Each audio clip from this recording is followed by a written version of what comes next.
Zimbabweans watched in disbelief as President Robert Mugabe, who they thought was going to resign, instead delivered a meandering speech on state television that made clear he has no plans to leave power. In less than a week, the 93-year-old leader has survived both a military takeover and the largest public protests in the country's history, reaffirming his uncanny ability to navigate the nation's political tides.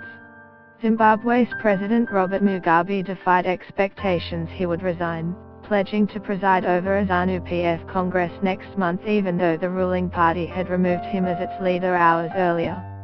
3 UCLA basketball players accused of shoplifting in China apologized before coach Steve Alford announced they were being suspended indefinitely. With the help of Australia's Fred Hollows Foundation and the Cambodian government, Chan is able to see clearly for the first time in 3 years. Zimbabwe's President Robert Mugabe is poised to resign according to sources familiar with negotiations to oust him. The top United States nuclear commander, Air Force General John Haidt, says he would resist President Donald Trump if he ordered an illegal launch of nuclear weapons. Argentina's search for a missing Navy submarine is moving deeper to the seabed after a scouring of the surface pulled up no sign of the vessel and its missing 44 crew members.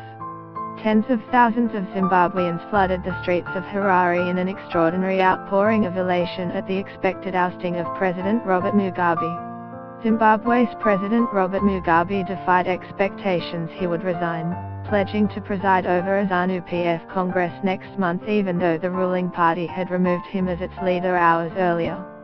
Mugabe said the criticisms leveled against his government were inescapable, but he suggested that he could make the necessary reforms to satisfy his critics, a doubtful contention given the overwhelming opposition to his rule. That opposition was underscored on Sunday, hours before his speech, when his own party dismissed him as leader.